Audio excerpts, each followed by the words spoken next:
Oh, hey. So if you watch the hockey, then you watched, I would think, one game. Tonight was crazy. Now, I looked at the schedule. I cheated. I looked ahead. I'm like, this is just absolute insanity. There's way too much going on at the same time. So, no, I haven't watched highlight packages. I don't know who's hurt. Well, I'll find out in the morning who's hurt. Don't surprise me. Let it be a surprise. No spoilers. I'm just kidding. You guys can throw injury updates in the comments. I always appreciate when people do that. I don't have a problem with that. You guys have the conversations in the comment section. I just provide you with the information that I'm able to gather, and anything you guys can add to it, always appreciated. There are times where I find things out in the comments and I go, oh hey, and then I do some research and I go, oh yeah, there you go. All right, so yeah, like I said, tonight was crazy, and we don't have a night this busy until April. So the last 3 days of the NHL schedule, you have 13 games, then you have two, and then you have 15. So there can be some playoff matchups decided those last 3 days. Let's start off with Calgary and against Boston. The Calgary Flames tonight played a fantastic road game. And, even when Boston had their moments in this, I still thought Calgary should win this. So there was a ceremony before the game. It was the 500 game ceremony for Halak. They congratulated him on that. And it was nice. But noteworthy, too, is that Giordano was scratched for this game. So Calgary, with their new defenseman in the lineup, how are they going to do? A lot of the new players got on the board tonight. So it was actually kind of a fun night for that, too. The Bruins get a power play. They don't score on it. Matthew Tkachuk would then score from Backlund and Mangiapane at 11:35. And the Flames got a power play before the end of the first period. That didn't score, but they're ahead 1-0 going to the second period. Second period, noteworthy here, the Flames get a power play, and Marchand gets a shorthanded goal. That's the first one he's had this year. I think that's 8 straight years where he's had a shorthanded goal. They said that was the 27th of his career. McAvoy with the assist, and at 10 minutes and 8 seconds, Boston gets the tie. And the fans were really excited, like, all right, here we go. And then Monahan scores from Gaudreau at 13:25, and that kind of quieted people down.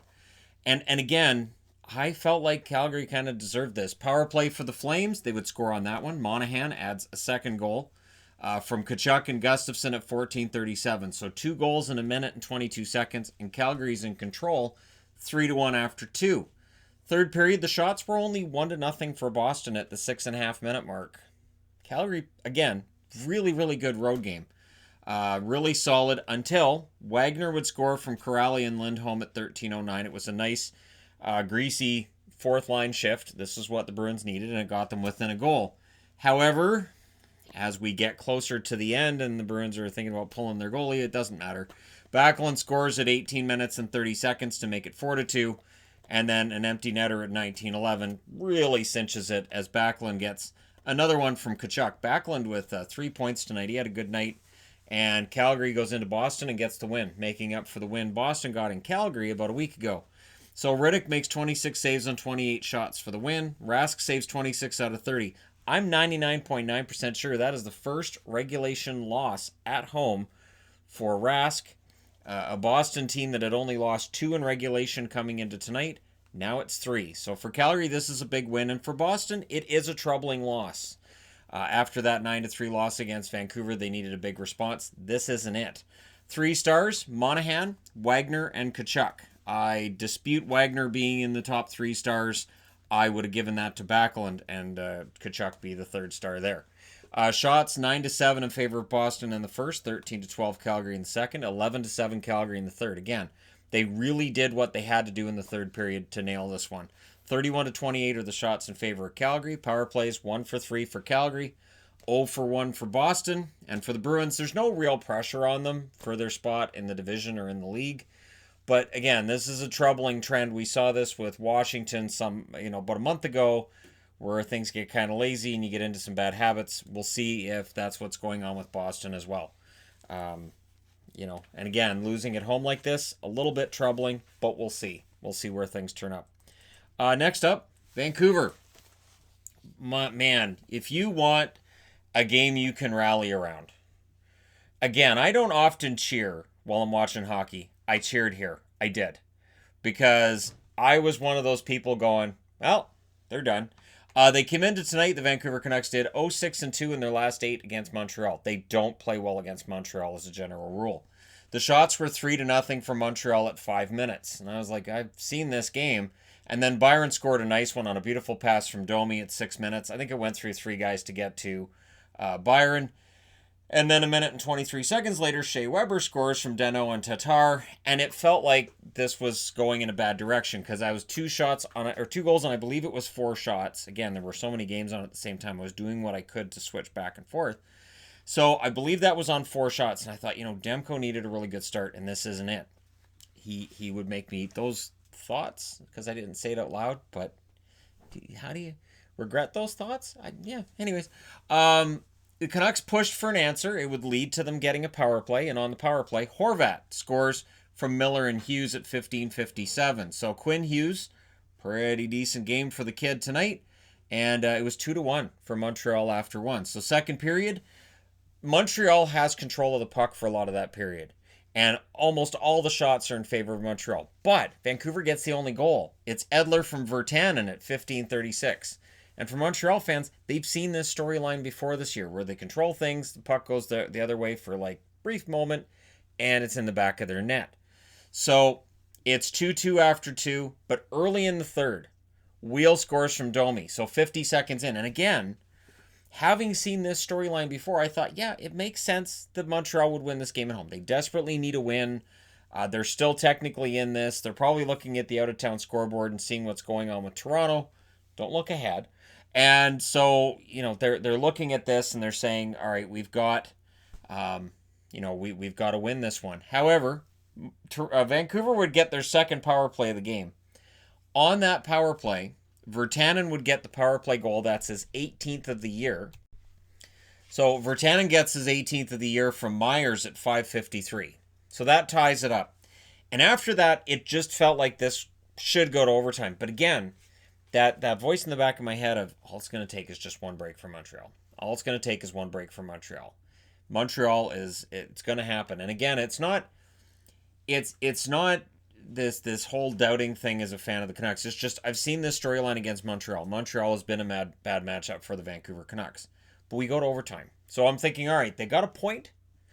Montreal gets a point. Now Montreal's going for that second point. But in overtime, it was a clinic. I want to tip my hat a little bit to Quinn Hughes for how fantastic he was in that overtime. And Carey Price robbed him. He did. Hughes had a couple of breaks. There was one pass in there that didn't make me overly happy, but Quinn Hughes had a great overtime. The Canucks would control the puck for that entire minute and a half, and Toffoli would get the overtime winner from Horvat and Edler at 1 minute and 35 seconds. The fact Tyler Toffoli gets the overtime winner is fantastic. Horvat with an assist on that. Edler with the assist to go with his goal. Virtanen had a couple of points. Almost everything you want in a Canucks game was in this game, as well as Demko bouncing back from the 2 early goals, and he saves 37 out of 40. Price saved 30 out of 34. Your 3 stars are Toffoli, Domi, and Virtanen. And Domi continues his really solid play. He's been really good lately. Shots were 13 apiece in the first, 12-4 in the second in favor of Montreal, 15-12 Montreal in the third, and then 5-0 Vancouver in the overtime. Final shots 40-34. Power plays, Vancouver 2 for 2. Montreal was 1 for 1. So we saw a game tonight that didn't feature great penalty killing, but it was a fun game nonetheless. And for Vancouver, very, very important 2 points, as the West seems to be tightening up quite a bit. So it's important to stay ahead of those teams behind you. Next up, Toronto. Toronto Maple Leafs in against the Tampa Bay Lightning. And here we are. So you have Toronto coming into tonight losing 3 out of 4. But coming out of tonight, they've won 2 out of 3. They've beaten Tampa. They've beaten Pittsburgh. And that loss was against a Zamboni driver that works for the Toronto Maple Leafs and had a Marlies mask on. This is the most Toronto thing that the Maple Leafs could. This is it. The most Maple Leaf thing in the world is what happened tonight. And it is a microcosm of everything that frustrates Maple Leaf fans, because they do this and now they could go to Florida and get destroyed 8-1. And I don't think it would surprise Maple Leaf fans if that happened. If they come out of tonight with this really, really great result that they could rally around, and instead they lay an egg when they play Florida, I don't think that would surprise anybody. And this is where the frustration kicks in of, can they do it? Because all I kept hearing was, so does this mean they've turned it around? And I kept saying, not until they do it consistently. Toronto has to do it consistently. First period, Kucherov would score from Stamkos and Hedman at 9:46. And Tampa had a pretty good start, but Jake Muzzin would score from Spets at 12:48. Things are going pretty well. We will talk about Jake Muzzin again, however, before this review's over. There were lots of Leaf fans in attendance. They were chanting "Go Leafs, go" quite loudly after a tie game was happening. The Leafs got a power play and they scored on it. Tavares gets the power play goal from Barrie and Matthews at 16:42. Then there was a late power play for the Leafs that didn't score, but all the momentum was in favor of Toronto. Second period, power play for Tampa, and then they get another one. They didn't score on those, but the momentum kind of felt like it was shifting. Maroon would score from Paquette and Shattenkirk at 11:54. But Toronto did what Toronto did tonight.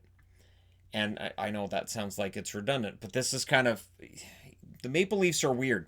Tavares answers immediately from Nylander at 12:25.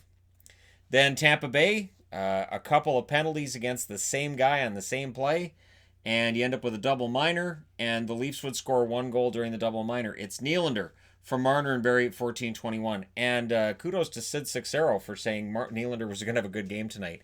And again, this was weird. It's now 4-2 in favor of Toronto. But in the third period, they let Tampa get back into this. Muzzin, they also announced, wasn't returning from a hand injury. So you come out of tonight feeling pretty good, but if Muzzin's going to miss time, and they just signed him to a 4-year extension, if Muzzin's going to start being injury prone, well, that's a whole other conversation for another time, right? The Tampa Bay Lightning get an early power play. They don't score on it, but Yanni Gourde would score from Shattenkirk and Gaudreau at 7 minutes and 27 seconds. So Barclay Gaudreau on the board in his first game as a member of the Lightning. 12 minutes in before Toronto got its first shot in the third period, showing just how dominant Tampa was with the puck in the third. Tampa pressured with 2 minutes left. They pulled the goalie with a minute and a half left. They had a lot of chances. Couldn't put one past Freddie Anderson. Anderson saves 26 out of 29. Vasilevsky 19 out of 23. His alarming trend downward statistically continues. Your three stars are Tavares, Nylander, and Shattenkirk. Power plays. Toronto 2 for 4. Tampa Bay 0 for 3. So Tampa's power play continues to be an issue, and now the goaltending numbers aren't there to bail it out. Shots 11-8 in favor of Toronto in the first.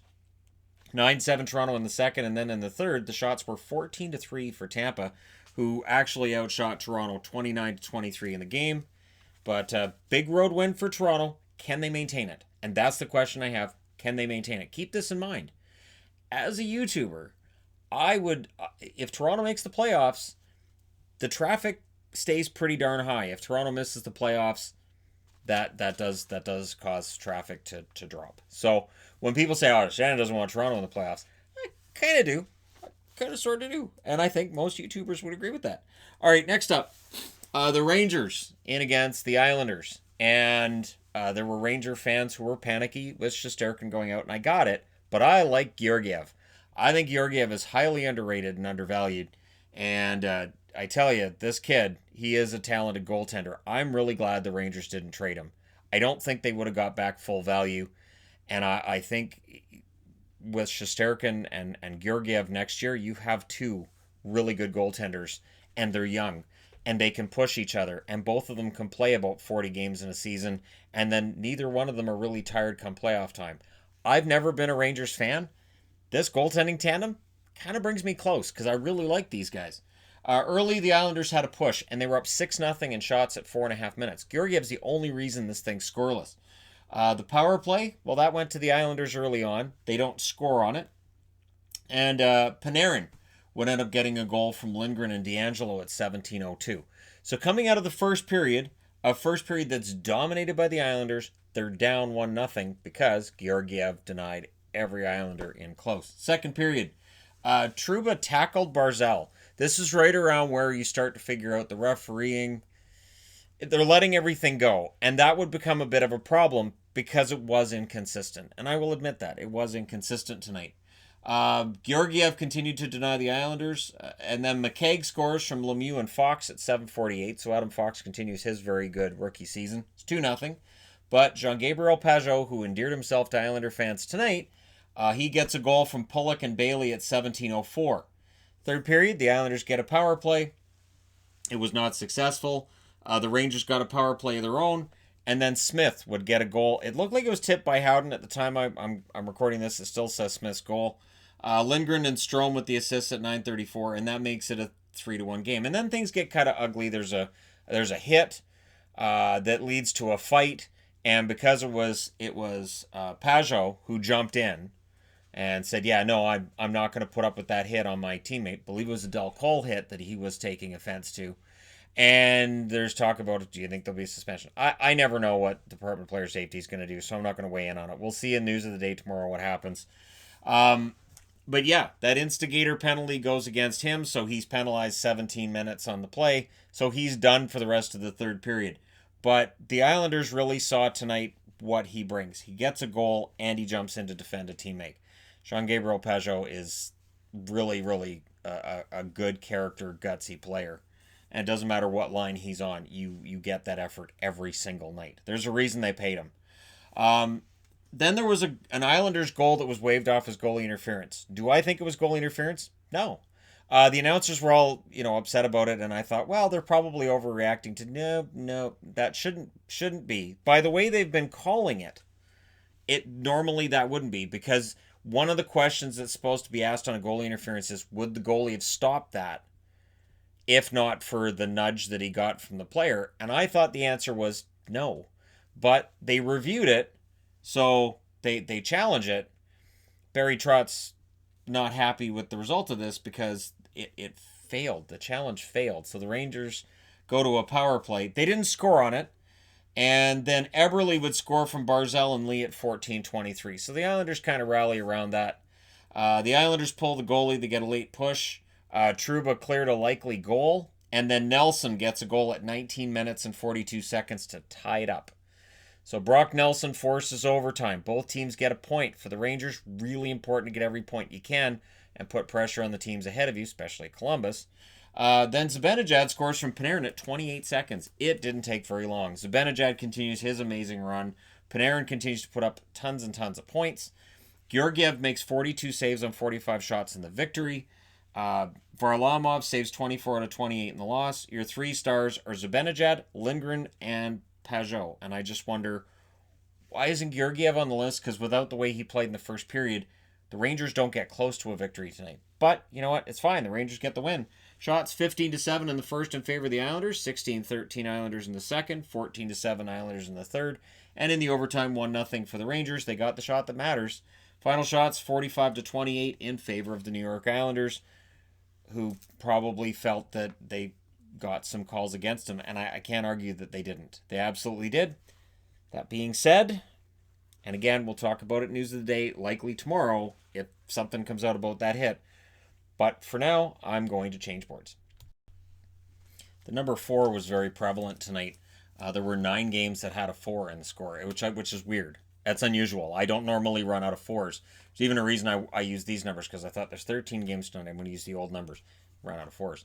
And it includes this game we're going to talk about here, which is Philadelphia against San Jose, where Philadelphia avoids the dreaded trap game, right? That game that it's easy to overlook. It is easy right now to overlook the Sharks. The Sharks coming in, it's been a rough time, and they sold off a couple of players, and Joe Thornton probably, if he's telling the media he wishes he got traded, he's probably being honest about that, so I don't know if that'll affect him the rest of the season or just for a couple of games. But anyways, there was an early power play for the Flyers, and they score on it. Obe Kubel, who's been a very impressive rookie himself this year, from Van Riemsdyk and Niskanen at 1:32.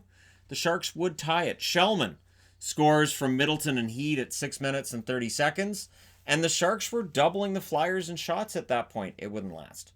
It wouldn't last. They do get a power play before the end of the first period. That doesn't go anywhere. So second period, Hayes would score from Lawton and Konechny at 3:51. That makes it 2-1. And then Konechny scores from Hayes at 9:41. So Kevin Hayes playing very, very well lately. Konechny playing very well as well. And both of them a huge part of the reason that Philadelphia's up 3-1 after 2. Third period, it's Hayes scoring from Lawton and Konechny at 3:43. So that line playing pretty darn well. San Jose does make it kind of close. Gregor scores from Sorensen at 8:18. They did pull the goalie with 2+ minutes left in the game, but San Jose's not gonna beat Philly. Philadelphia, with that amazing home record, they just add to it tonight. They just put all the ticks in the boxes and they win the game. Hart made 26 saves out of 28 shots for the win. Carter Hart's played very well since returning from injury. Dell, 23 saves on 27 shots in the loss. His numbers have started to sag a bit again. Hayes, Konechny, and Niskanen are your 3 stars. The shots were 15-8 in the first in favor of San Jose. Both teams had 10 in the second, and then San Jose just ran out of gas. They were outshot 9-3 in the third. Final shots 28-27 in favor of the Sharks, who went 0 for 2 on the power play, and Philadelphia went 1 for 2.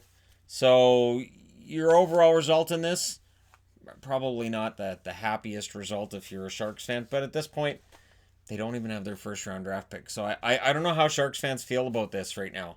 I know how Sens fans feel. Sens fans feel pretty ecstatic right now about how this looks. It's going to be a pretty darn good draft pick they're getting back out of this, isn't it? 2 draft picks. You've got to think at worst-case scenarios, 2 in the top 7. That's not bad in a pretty good draft. Next up, even a bad draft is not bad. Winnipeg. The Winnipeg Jets went into Washington tonight, and there's 2 ways to look at this. Either the Capitals, get the 2 points, and the Jets only get the 1, or the Jets showed a lot of heart tonight, and we'll see whether or not that translates to results down the road. So 700 goals for Ovechkin. They had a big ceremony, and Ovechkin celebrated the best way to celebrate, which is with goal number 701 from Kuznetsov and Orlov at 1 minute and 55 seconds. So he now sits, 193 behind Gretzky? I get the feeling he's going to get there.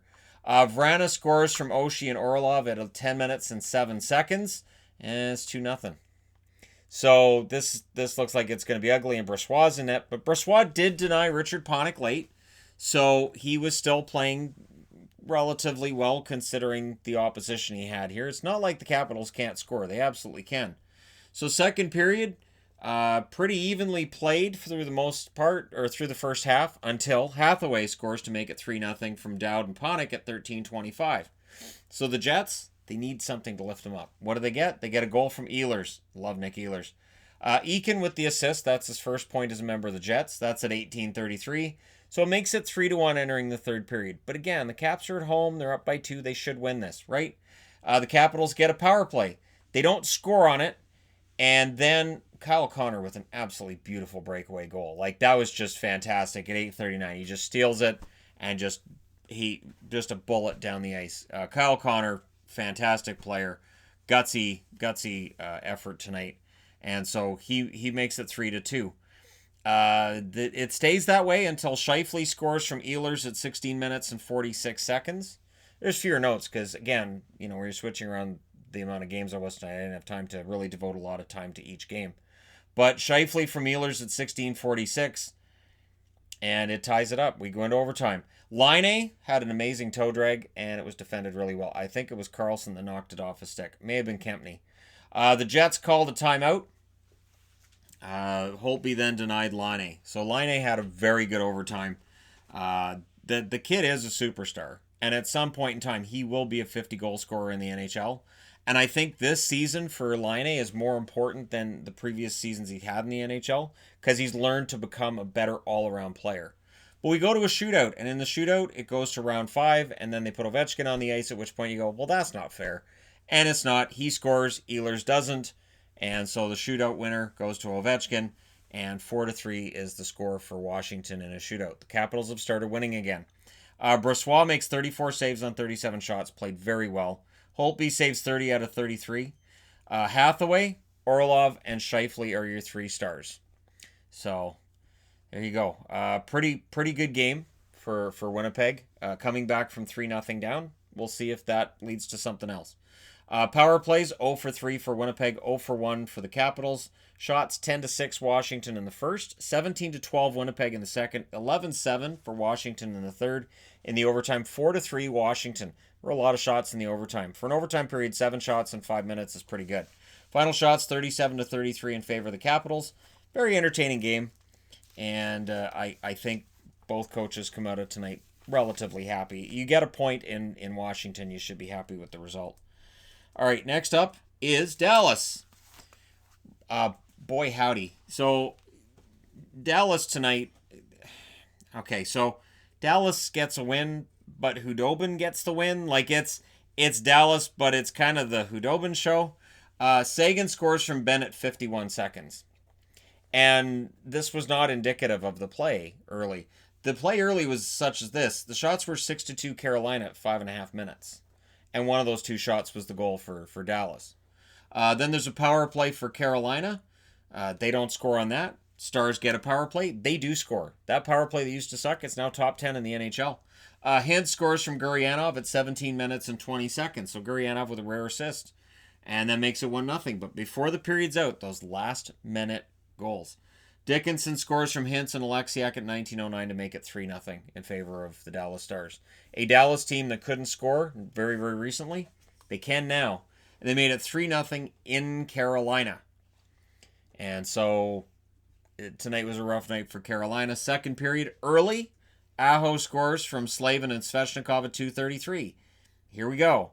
And then the Stars get a power play. They don't score on it, but pretty relatively evenly played second compared to the third. We'll discuss the third.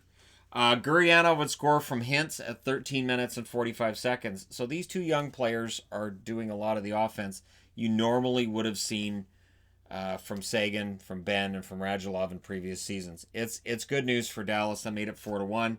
There's a late power play for the Stars that doesn't score. Third period, the shots were 5-1 for Carolina around the halfway mark. And then they just peppered Hudobin with shots. Just absolutely every angle, everything they could. And they just couldn't get a goal. They even got a power play. And then they got another one. So they were putting on all the pressure. They're drawing the penalties. Hudobin standing on his head. It's what Anton Hudobin does. If he ends up being number one in save percentage this year, it really wouldn't surprise me. He saved 40 out of 41 in the victory. Nedeljkovic saved 12 out of 16 in the loss. Honestly, I'm not going to put this on Nedeljkovic. I'm really not. It had to be tough. It's his first game of the year. And Dallas, recently, their offense has been pretty lethal. 3 stars are Hintz, Hudobin, and Sebastian Aho gets third star. Power plays, 1 for 3 for Dallas, 0 for 4 for Carolina, so that didn't help him. But when you've got a really good goaltender, he's usually your best penalty killer. Shots favored Carolina in every period. 11-7 in the first, 11-8 in the second, and 19-1 in the third. Final shots 41-16 in favor of Carolina, who lost 4-1. So Hudobin goes into Carolina and goes, "I'll steal this from a team I used to play for," and they go, "Okay, all right, go ahead," and then he did. So yeah, Hudobin for the win. Next up, New Jersey. I'm so happy about this. And honestly, I've been a huge Corey Schneider supporter for a very long time. This is not something I keep secret or play close to the vest. I'm very open and honest about it. Tonight, and I know it's Detroit. I know people are going to say it's just Detroit. You know what? Tell Montreal it's just Detroit. Because seriously, when people go, that's just Detroit. Yeah, Boston did that twice this year. So I don't take that attitude of it's just Detroit. Anderson scores from Wood and Mermis at 1 minute and 15 seconds. And so it's important to get a lead. For Corey Schneider, it's important to get a lead. One thing that's haunted him over the last 2 years is that first shot will go in on him. And that then you're fighting from behind. And you can tell psychologically it bothers him. That there's just something psychologically with Schneider where I feel like if he does leave New Jersey and ends up going somewhere else, he can be fixed. I do believe this. But, the odds of that would probably drop every year because he is getting older and teams have limited resources and limited room for goaltenders. And I don't know if the reclamation project would necessarily go over all that well. Because, again, who would have the room for that reclamation project? That's something we could talk about in the offseason if New Jersey buys him out or finds a way to move his contract. The Devils got a power play, and the shots were 11-4 for the Devils at the halfway mark. So the first period, the Devils played very well. Again, not allowing a ton of opportunities, and they did almost double the Red Wings in shots in the first period. Second period, Jesper Bratt scores from Zaka and Gusev at 6 minutes and 4 seconds. The Devils then get a power play, and on said power play, they would score as Palmieri from Hughes and Severson at 8 minutes and 50 seconds. 3-0 lead. You're against Detroit. You've got the game. Detroit's not scoring 3 in the second half of the game. The Wings did get a power play before the end of the second period. They don't score on it. So we go into the third period, 3-0. Filppula scores from Bertuzzi and Larkin at 9 minutes and 40 seconds. And yeah, secretly I was hoping for a shutout. I saw the score after 2. I'm like, come on, he's got to get a shutout. This would be great if he got a shutout. The Devils got a power play after that, and Gusev would get the power play goal from Zacha and Mueller at 13:40. So Nikita Gusev having a pretty darn decent second half to the season. And yeah, that's a goal and an assist for him on the night. Then there was a scrum in the last minute. Hayden threw they referred to it as a cross-check. I think they called it roughing on the play. And so he gets thrown out of the game. Again, we'll see if player safety steps in on this or not. I have no idea what they'll do. It was 5 in a game he got thrown out, so I think with 5 in a game, I think it's automatic with the game misconduct that player safety is alerted to the play. We'll see. Schneider would save 27 out of 28 when the dust clears, and he's your winner. He gets his first win of the year. Thank you. Bernier saves 27 out of 31 in the loss. Your 3 stars are Gusev, Bratt, and Zacha. Schneider should have been in there. But anyways, I may be biased on this one. 100% agreeing there. Shot 17-9 in the first in favor of New Jersey, 9-8 for Detroit in the second, 10-6 Detroit in the third. Final shots 31-28 in favor of the Devils. Power plays, the Devils go 3 for 5, and their power play had problems during the season, and now after the deadline, who knows? Maybe they go on a run here. This is their third win in a row. Power play 1 for 4 for the Red Wings, who fall to 0-19-1 against the Metro. So maybe the Metro has a ton of points because Detroit. That's 39 points they've got off of Detroit. Split that between 8 teams, and it's substantial. They do well against Detroit. I know they have to play Tampa and Boston and all that as well, but Detroit doesn't like playing the Metro. That being said, time to change boards. All right, let's talk about the craziest game of the night, which was Chicago in against St. Louis. Something you got to see to believe. And sadly, for those who didn't see it, well, you're just going to have to listen to me talk about it. I'm sorry. But there are highlights everywhere. This is 5 wins in a row for St. Louis. But this was a tense game. And it was a sloppy game. This is not the way to play winning hockey. So St. Louis, who've had a pretty decent run on these 4, they were due for a sloppy game. And they win it. So that's important too. Early Blues power play. During that power play, 33 seconds in, Braden Shen scores from Schwartz and Perron. So 1-0 for the Blues. They get another power play. They don't score on that. But then Chicago gets a power play. Now, Chicago's power play sucks. It's the worst in the league until tonight. Keith scores his 100th goal in his career from Taves at 10:55. And like I said, once he got that 500th assist, maybe his offense would start going. And it has. Absolutely. He was stuck on 99 goals and 499 assists for a while. And now the offense is back. So he gets a goal there. Murphy would then score from Taves at 14:09. The Hawks get a late power play, and it feels like, what's going on here? So we go into the second period. Early in the second, it's another power play, and it's a power play goal. Kane scores from Keith and Kubalik at 1 minute and 13 seconds. This is how a power play with Patrick Kane and Jonathan Taves and Duncan Keith on it is supposed to work. It's supposed to just work. So it's 3-1 at that point. But Thomas would score at 7:38 to make it 3-2. Very evenly played game. 3-2, kind of a wide open score. No indication of the craziness that is about to happen. And Chicago with a 3-2 lead going into the third. And it's got to be like, hey, this could be a good one. Now, early in the third, there's a goal for the Blues. But immediately the referee waves off and goes, nah, he put it in with his hand. And so they didn't even go to replay, and it's just like he put it in his hand. Never done. So rather than mope about it, what St. Louis does is what I always say a team should do. If they disallow a goal, just score another one. O'Reilly scores from Shannon Schwartz at 3:47. It was a beautiful pass from Braden Shen to O'Reilly, and it goes in the net. And then 16 seconds later, Zach Sanford scores from Thomas at 4:03. That leads to Jeremy Colton saying, all right, I got to call a timeout. I got to get this under control. And it was the right call. As soon as he calls that timeout, Chicago kind of takes over the game again. Highmore scores from Kampf and Keith at 5 minutes and 16 seconds. Ties it up. They force a power play. On the power play, it works. Brandon Saad scores from Strome and Doc at 8 minutes and 16 seconds. So Strome's on the board. Saad continues his hot play in recent weeks when it comes to the goal-scoring side of things. That's his 19th of the year. And for the first time all season, Chicago scores 3 power play goals in the same game. Yeah, it's been a rough season for their power play. Tonight it went pretty well. Or, conversely, St. Louis's penalty kill, horrible tonight. Falk would score from O'Reilly a minute and 8 seconds later. And you know this isn't done. That this at a 5-5 tie, yeah, we're not done. Even when it was 5-4, the announcers are saying, that we're not done. The announcers were Gord Miller and Pierre Maguire. I'm going to say this, all right? Gord Miller and Pierre Maguire, it works. Pierre Maguire can drive me nuts at times, depending on who he's paired with. Paired with Gord Miller, it works. Put them together and keep those two together if at all possible. I can handle that. So the Blues get a power play after tying it. And on the power play, who is it? It's Zach Sanford again. He's on another scoring binge. He gets a goal from Thomas at 13:35. That's the second goal he scored, second assist to Thomas on goals for him. They have this really good chemistry together.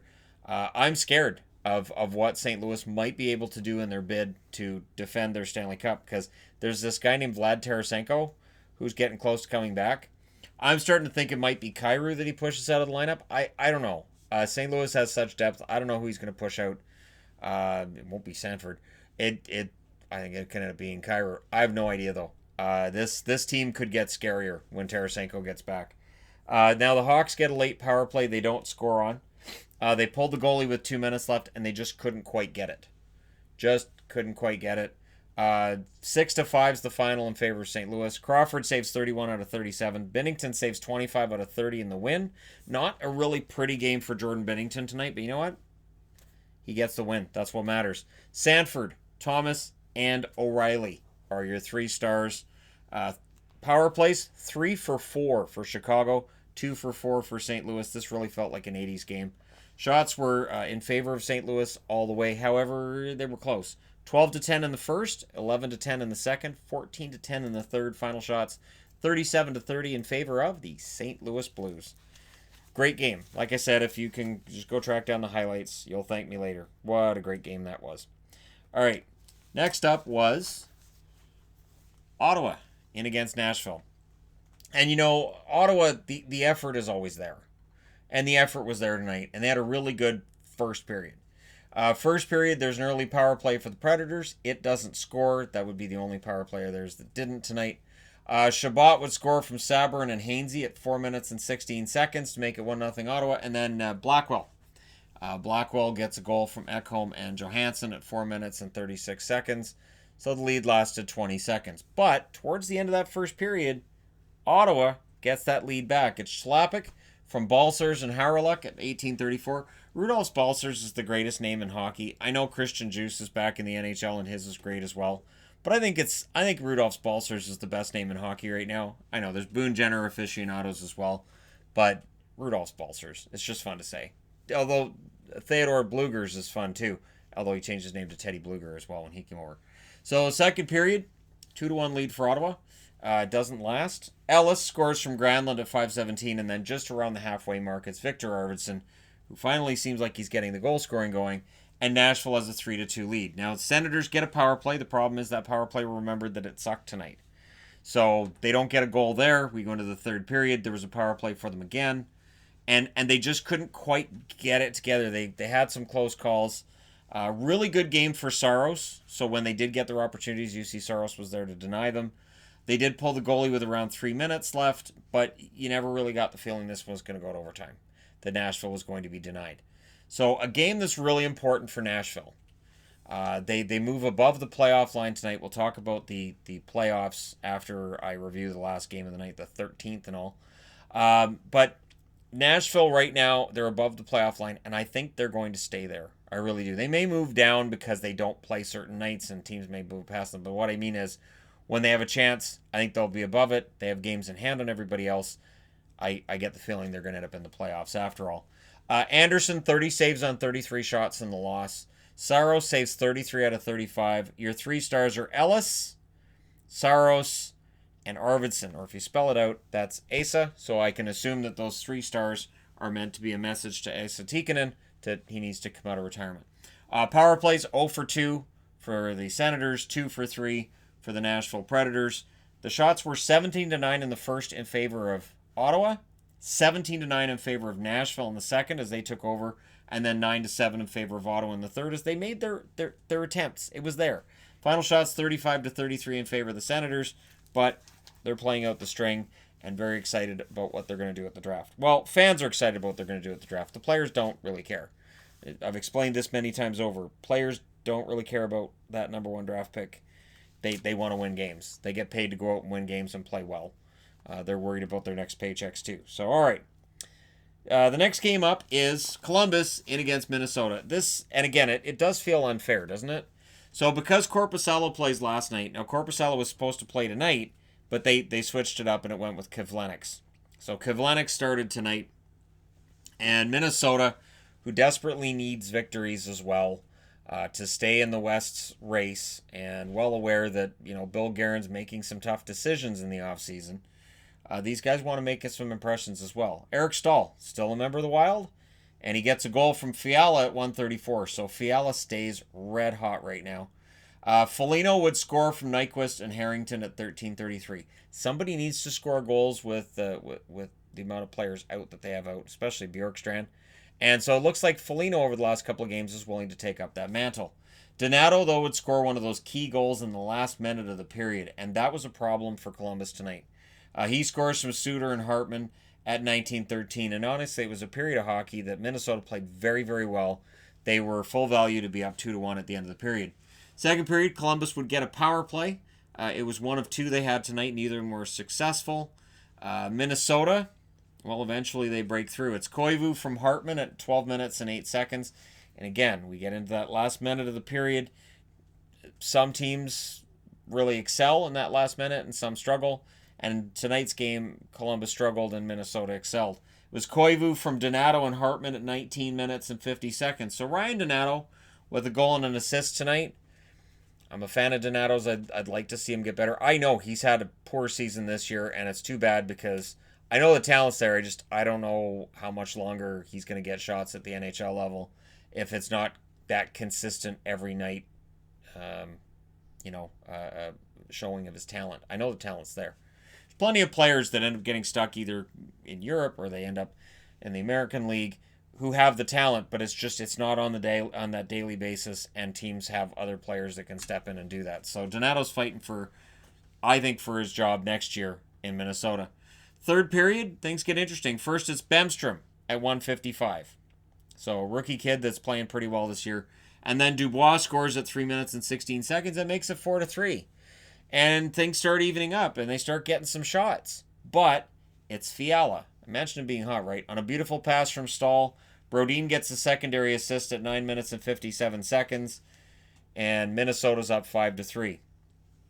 Late in the game, Werenski scores at 16:54, and it's one of those I'm going to will this puck into the back of the net moments. Was it a great goal? Stalock probably wants that shot back, but both goaltenders had those moments tonight, and I'm not going to take anything from Werenski on that. Werenski, solid to increase this record goals in a season for a Columbus defenseman to 19.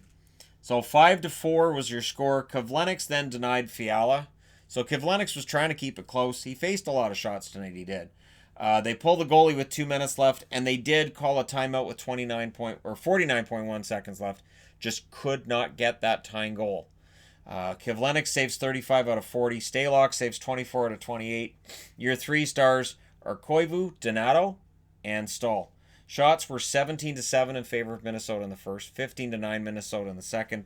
Third period, 12-8 in favor of Columbus. Final shots 40-28 in favor of the home team, who won the game 5-4. Power plays 0-2 for Columbus. Minnesota only had the one power play. They didn't score on it, so the power play really doesn't end up factoring into this. For Minnesota, it's key. The odds of them making the playoffs are still relatively slim, but they're making it tough on some other teams that looked like a lock. They look like they should be there, and now it looks like maybe they don't. Here's Arizona. I put on a Coyotes jersey at the start of the night. I thought, well, the Coyotes, they know what's on the line. It's an important game, and so they got to come out strong. And Florida is 3-7 in their last 10, so they should be able to knock off the Panthers. Nope. Now, here's the question that I have. when I look at what's happened with Arizona this year. We're back to a team that can't score goals. Uh, is it on John Chayka and for the roster he's put together not being able to score? Is it on the coach? Does this come back on Rick Tocchet? Is this something that after the season, if they don't make the playoffs, and the math is getting tricky for them, they don't make the playoffs, does Tocchet take the fall here? And I think there's blame to go towards both. I think in terms of top-end talent, you can point to Taylor Hall and some extent Phil Kessel, but how much more would they score if there was a different coach there? And that's a question that John Chayka is going to have to answer. Or maybe ownership takes a look and says, we've got to change something up here. So the shots are 3-3 at 8 minutes. There's a power play for the Panthers. And during a power play for the Panthers, guess what happens? Richardson gets a shorthanded goal. Yep. Hinostroza and Hjalmarsson with the assists at 14-16. So that's the fourth line coming up big during a shorthanded situation. The line of Richardson, Hinostroza, and Soderberg, that's a talented fourth line. So if that's the fourth line for Arizona going forward, it shows they have balanced lines. And honestly, that's a hard-working line as well. So second period, the shots were 4-2 for the Panthers at 7 minutes. Richardson was doing his best to get another goal. Richardson had a pretty solid game. And then Vetrano would score his 16th of the year from Ekblad and Hoffman at 11:03. So for Florida, who were outplayed through the first two periods, it's a tie game. So going into the third, you have a chance to steal it.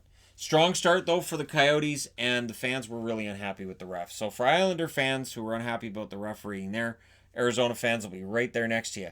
Arizona didn't get a power play tonight. And there were plays where they probably should have. Now, there were other plays as well going the other way that probably should have been penalties. I'm just wondering if are referees getting into playoff mode, where what is and isn't a penalty is going to start changing. And maybe tonight was just that sharp turn. Okay, trade deadline's over. These games are more important. We're not calling those penalties anymore. Maybe that's what we're at. Referees have started doing this, and maybe all the games are going to start seeing this where there just aren't very many power plays, and we're left scratching our heads and saying, so what's a penalty now? Kemper denied Hoffman while the Panthers were on their second power play of the night. Keep in mind, during their first power play, Arizona had scored that penalty there, that shorthanded goal. Hoffman, though, would even things up. He gets the power play goal from Huberdeau and Barkov at 8 minutes and 50 seconds. Beautiful three-way passing play, and Hoffman finishes it to make it 2-1 in favor of Florida. The Coyotes tried to answer around the 12-minute mark. They had some pressure, could not put it in the net. Bobrovsky then denied Stepan. Stepan had a solid game, but they pulled the goalie with more than 2 minutes left. Can't finish it. Can't put it in the net. Arizona could not score, and Florida comes out with a 2-1 win over Arizona. We'll get into the standings, but the math is getting dodgy for the Coyotes now for them to make the playoffs. I did not make a video on the playoffs for the Coyotes. I did that last year where they were making a run, and I did a video on how well they were doing, and then they tanked. So I am not doing that. And now here we are. The Coyotes look like they could miss. Bobrovsky saved 37 out of 38. That'll help his save percentage, and he had a very good game. Kemper made 23 saves on 25 shots in his return. Doesn't matter how well Darcy Kemper plays if you can't beat the goalie at the other end. Bobrovsky was the first star, Hoffman second star, and Richardson third star. Power plays, Florida went 1 for 2, and like I said, Arizona didn't have a power play. So that definitely played a role in this. Shots favored Arizona the whole game. 12-8 in the first, 12-7 in the second, and then 14-10 in the third. Final shots 38-25 in favor of the Coyotes, who just couldn't get the win. That being said, one more board. All right, and the Ducks and the Oilers. And you want to see a game that had the newbies on the board? This one was all full of newbies. There were 5 players debuting for Anaheim, including Matt Irwin. And honestly, when I saw that, I went, oh, right, Irwin's on the team now. And then they had Christian Juice, and I'm like, oh, all right, so Juice isn't, like, it's just, there were so many new members of the Ducks that maybe it threw off the Oilers. Good start for the Ducks. Really good start for Anaheim.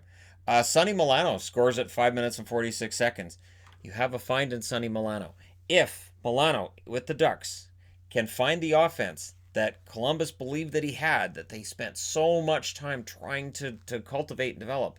The Ducks have a keeper in Sonny Milano. The Oilers got a power play. They didn't score on it. And then Delorier would score from Larson and Del Zotto at 13 minutes and 12 seconds. So coming out of the first period, it's 1-0 or 2-0, I should say, for Anaheim. Weird game, right? Because we see McDavid with his two new line mates, and maybe that throws things off a little bit, right? So you can understand if Edmonton comes out a little flat, and they did look a little flat that first half of that period. So second period, the shots were evening up as the Oilers got more comfortable with each other. McDavid looking at his two wingers and going, and you guys are, can you put the name tags? Are you're Athanasiou Uranus? You're Athanasiou Uranus, or whatever.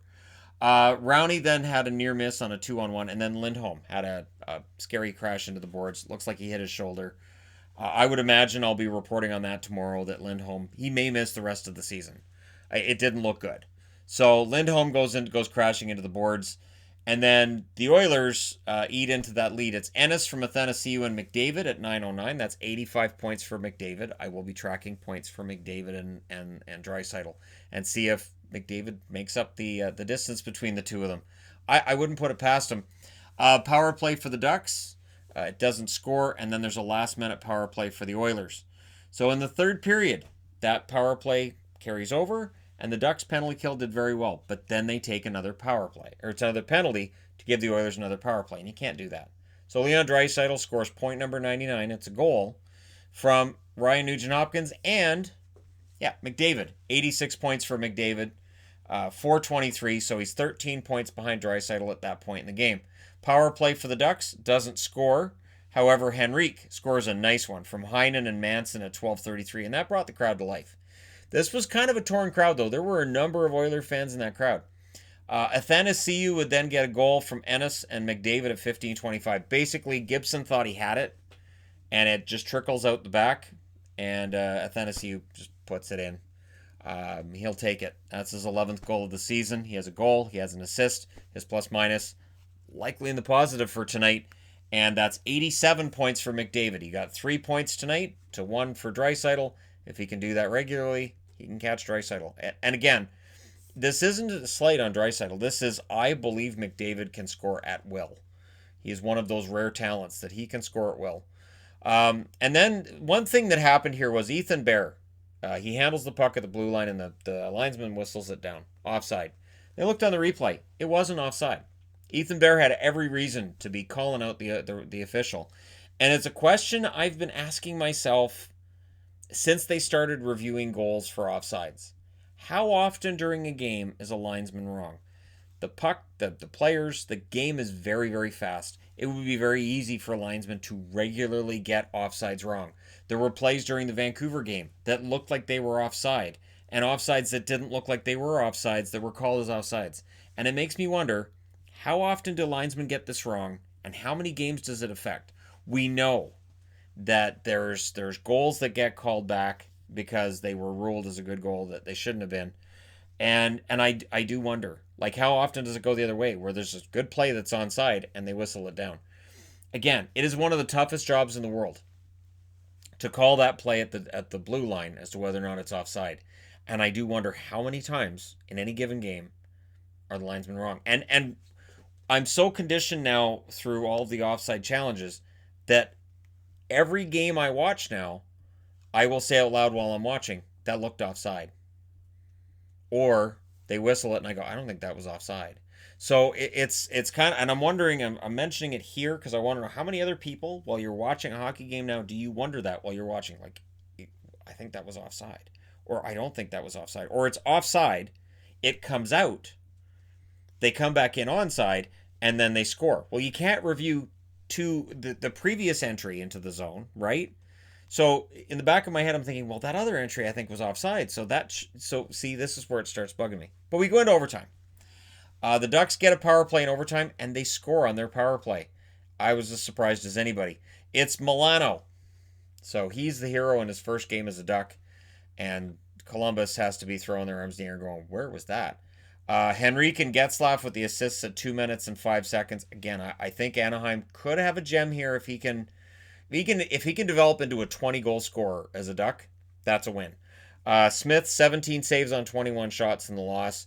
The one thing that stands out for me in this as well is it didn't feel like the Oilers were getting that big save that they needed. And I think that's something that could hurt them down the stretch here. Gibson, 29 saves on 32 shots. Your 3 stars are Milano, Manson, and Ennis, as Josh Manson continues his really solid comeback as a member of the Ducks. And Ennis, really good debut for him. Goal and an assist for the Oilers. Power plays, both teams went 1 for 3. Shots were 10-6 in the first period in favor of Anaheim, 10-5 Edmonton in the second, 13-4 Edmonton in the third, and 3-2 Edmonton in the overtime. Final shots 32-21. Again, it felt like Anaheim was getting saves when they needed them, and Edmonton wasn't. So how did this change the standings tonight? Well, I'm glad you asked. Boston's still first, Tampa's still second, but Toronto, 74 points now. They're in third. They're still 2 points ahead of the Panthers, who are down here with 72. The Capitals, 84 points. They pull 4 points clear of the Penguins, who have 2 games in hand. The Flyers, with their win tonight, they stay within 5 points of the Capitals and 1 point behind Pittsburgh.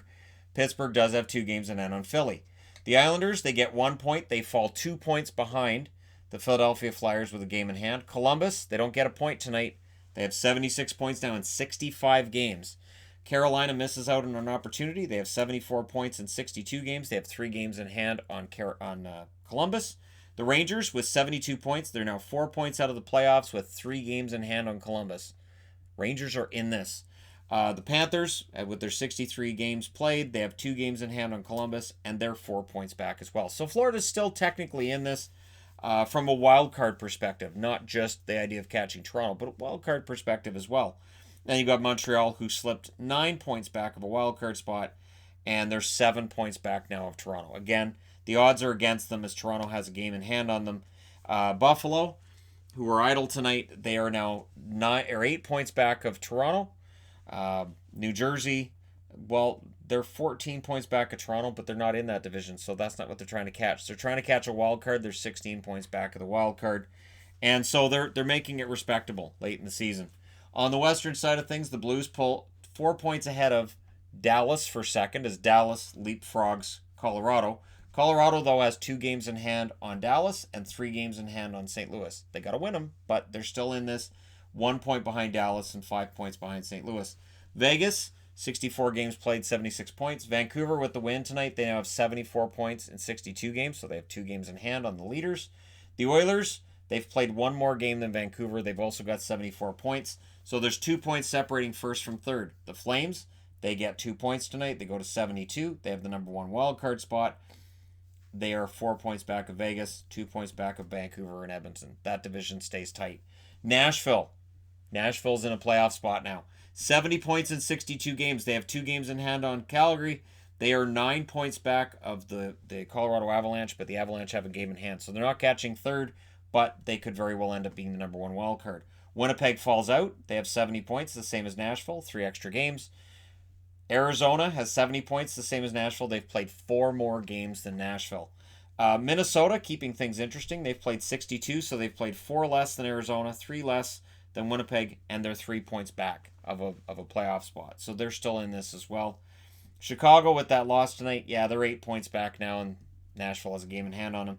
Anaheim actually is within 12 points of a playoff spot right now. They're within 4 points of Chicago, and they don't have any games in hand on.